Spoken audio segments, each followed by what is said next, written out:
तो नमस्कार दोस्तों, स्वागत है मगन ट्यूटोरियल्स में। उम्मीद करता हूं सब लोग स्वस्थ होंगे, व्यस्त होंगे, ज़बरदस्त होंगे। दोस्तों कल यानी 16 फरवरी 2023 से यूपी बोर्ड की परीक्षाएं शुरू हो रही हैं और इस परीक्षा में दोस्तों एक नई चीज़ इस बार जोड़ी गई है और इसको लेके बच्चे काफ़ी कंफ्यूज्ड हैं, काफ़ी परेशान हैं कि पता नहीं क्या होगा, ये क्या बला इसमें लाद दी गई है। तो आप लोग बिल्कुल कंफ्यूज ना होइए और बिल्कुल टेंशन ना लीजिए। आपको मैं पूरी तरह से स्टेप बाय स्टेप सारी चीज़ें बता देता हूँ कि ये OMR शीट जो इस बार आपको प्रयोग करनी है उसमें आप कैसे आपको गोले को रंगना है और भी क्या चीज़ें रहेंगी, कुछ और सावधानियाँ आपको बरतनी है दोस्तों, तो वो भी मैं आपको चल के आगे इस वीडियो में बताने वाला हूं। तो चलिए शुरू करते हैं। सबसे पहले मैं इस PDF पे ही आपको लाता हूं और यहाँ पे आप देख सकते हैं सारी चीज़ें। सबसे पहले आप यहाँ पे निर्देश दिए गए हैं दोस्तों, महत्वपूर्ण निर्देश आप देख सकते हैं। तो यहाँ पे पहले ही लिखा है परीक्षार्थी को केवल काले बॉल पेन का प्रयोग करना है, यानी आपकी जो काले रंग की डॉट पेन होगी तो उसी का आपको प्रयोग करना है गोले को रंगने के लिए। इसमें सही तरीका क्या है, अब ये देख लीजिए, यहाँ पे लिखा है गोलों में कटिंग मान्य नहीं है। तो इसमें क्या सही तरीका है, क्या गलत तरीका है, इसी के अकॉर्डिंग मैं आपको दिखा देता हूँ। यहाँ पे देखिए, ये सही तरीका है जो दे रहा है, ये जो है ये आपका सही तरीका है, ये तरीका सही माना जाएगा। इसमें क्या है कि जो भी आपका विकल्प सही है उस विकल्प से संबंधित गोले को पूरी तरह से आपको काला कर देना है, भर देना है। अब इसमें गलत तरीके में भी देख लीजिए क्या क्या दे रहा है। उस पर आप ऐसे कटिंग नहीं कर सकते हैं, या फिर आप यहाँ चेक मार्क यानी सही का निशान नहीं लगा सकते, वो गलत होगा। अपूर्ण गोले को यदि आप काला करते हैं यानी बीच में आप केवल कर देते हैं तो ये भी गलत होगा। आखिरी इसमें है, देख लीजिए, आधा गोला भी आप भरते हैं आधा अधूरा, तो वो भी सही नहीं माना जाएगा और आपका बर्बाद एक अंक बहुत आसानी से हो जाएगा। तो इसका ध्यान रखिए, गोले को रंगना है और पूरा रंगना है उसको, बस यही है। आगे जो चीज़ें हैं वो भी देख लीजिए आप दोस्तों। यहाँ पे आप देख रहे होंगे कि डेट मंथ ईयर लिखा हुआ है, परीक्षा तिथि, तो ये सब आपको नहीं भरना है। जो कुछ भी ये चीज़ें दी गई हैं, ये चीज़ें आपको अनुक्रमांक वगैरह, विषय कोड, परीक्षा कक्षा, इसमें से आपको कुछ भी नहीं भरना है। ये आपको प्री प्रिंटेड मिल जाएगा बोर्ड की तरफ से, ये आपको प्रिंटेड मिलेगा आपका अनुक्रमांक और जो भी आपकी जानकारियां हैं, जो भी आपका विवरण है वो आपको भरा हुआ मिलेगा इस OMR शीट के साथ। आपको सिर्फ प्रश्नों के उत्तर देने हैं, तो इस चीज़ का आप लोग ध्यान रखिए। आगे इसमें चलते हैं, क्या है ये देख लीजिए। इसमें यहाँ पे मैं आपको लाना चाहूँगा, देख लीजिए। अब मान लीजिए कि यहाँ पे देख लीजिए, यहाँ पे ये 1 से 20 तक का क्रम संख्या यहाँ पे दी हुई है, 1 से लेके 20 तक की क्रम संख्या यहाँ पड़ी हुई है और सारे प्रश्न में 1 से लेकर 4 विकल्प आपको चुनने हैं, ABCD।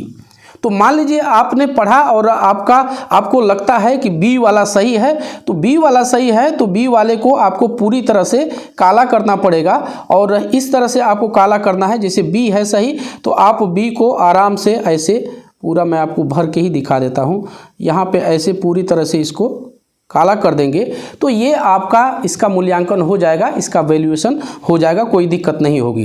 यदि आप इसके जगह पे ऐसे काट देते, जैसे कि मैंने आपको ऊपर बताया था, ऐसे कर देते हैं या फिर आधा अधूरा भर के छोड़ देते हैं, तो ये आपका सही नहीं होगा, आपका ये गलत हो जाएगा।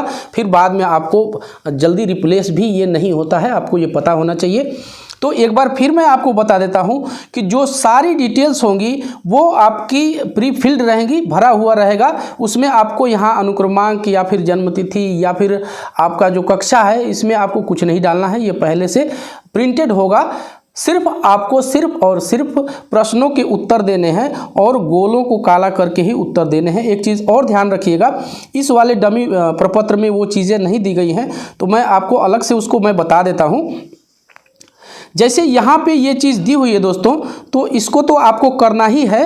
नीचे आपको यहाँ से क्रम से प्रश्न पड़े रहेंगे, यहाँ से क्रम पड़ा रहेगा आपका, यहाँ क्रम पड़ा रहेगा और इसमें आपको, ये शायद मार्कर में कुछ दिक्कत हो रही है, तो इसमें आपको फिर से वही, यदि आपने यहाँ पे मान लीजिए B आपने यहाँ पे भरा हुआ है, यहाँ पे मान लीजिए आपने B भर रखा है, तो इस B को, जो ये B है आपका, इस B को ला के आपको यहाँ पे लिखना होगा। आपको ये ध्यान रखिएगा, इस B को, ये इस बी को आपको यहाँ पे उठा के रखना होगा। दूसरे प्रश्न के उत्तर में मान लीजिए कि आपका सी सही है, तो यहाँ ये मान लीजिए सी यहाँ पे काला किया है आपने, तो इस सी वाले को लाके यहाँ पे लिखना होगा। वो प्रश्न पड़ा रहेगा पहले से, और ये सी वाला लाके आपको यहाँ पे भर देना है।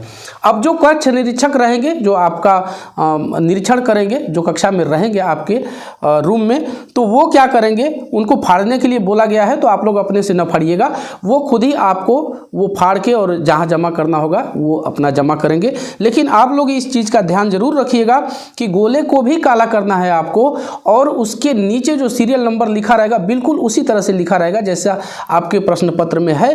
तो वहाँ भी जो मान लीजिए आपने बी काला किया है, तो नीचे आके आपको वही बी लिखना पड़ेगा। सी किया है तो सी लिखेंगे, डी किया है तो डी आपको लिखना पड़ेगा। तो ये चीज़ मैं समझता हूँ कि आप लोग समझ गए होंगे, तो ये आप भूलिएगा नहीं, क्योंकि 2 प्रति में आपका हो जाएगा आंसर। मान लीजिए कि 1 प्रति के साथ कुछ हो जाता है, किसी वजह से डिस्ट्रॉय हो जाता है वो, तो फिर आपका दूसरी प्रति जो आपने लिखा हुआ है तो उससे भी आपका मूल्यांकन हो जाएगा। तो यही बताना था दोस्तों। OMR शीट में आपको कोई बहुत विशेष दिक्कत नहीं होने वाली है, और आप फ्री माइंड से जाइए, पढ़ के जाइए, आपका सारा प्रश्न सही होगा, ऐसी हम उम्मीद करते हैं, ऐसी हमारी शुभकामनाएं हैं। दूसरी चीज़, 1-2 चीज़ें और आपको जानने वाली है दोस्तों, वो भी जान लीजिए। आप जानते हैं कि ये पूरी तरह से हाईटेक परीक्षा है यूपी बोर्ड की इस बार की, और पिछली बार का आप न लीजिएगा कि कहीं कोई इस तरह की विसंगति हुई हो, वैसे हुई नहीं थी। लेकिन इस बार काफ़ी हाई रिजोल्यूशन कैमरे लगाए गए हैं और वॉइस रिकॉर्डिंग के साथ, तो कोई भी इस तरह की अनैच्छिक गतिविधि, अवैधानिक गतिविधि आप लोग न करिएगा। आप लोग जानते हैं इलेक्ट्रॉनिक डिवाइस आपको साथ में नहीं रखना है, और भी जो भी प्रतिबंधित चीज़ें हैं आप लोग एक बार अपने आप को खुद को चेक कीजिएगा, तभी आप परीक्षा केंद्र पे जाइएगा। तो यही था दोस्तों। यदि फिर भी आपके अंदर कोई क्वेरी, कोई प्रश्न बचा हुआ है तो आप कमेंट करके पूछ सकते हैं। मैं कमेंट्स के जवाब यथासंभव जल्दी ही देने की कोशिश करता हूँ। तो अंत में बहुत सारी शुभकामनाएं कि आप इस परीक्षा में अच्छे अंकों से सफल हो। और चलते चलते एक रिक्वेस्ट ज़रूर करूंगा दोस्तों कि कृपया आप इस चैनल को लाइक, शेयर और सब्सक्राइब जरूर कीजिए दोस्तों। जब आप ऐसा करते हैं तो हमें एक मोटिवेशन ज़रूर मिलता है। मिलते हैं अगली वीडियो में, तब तक के लिए नमस्कार।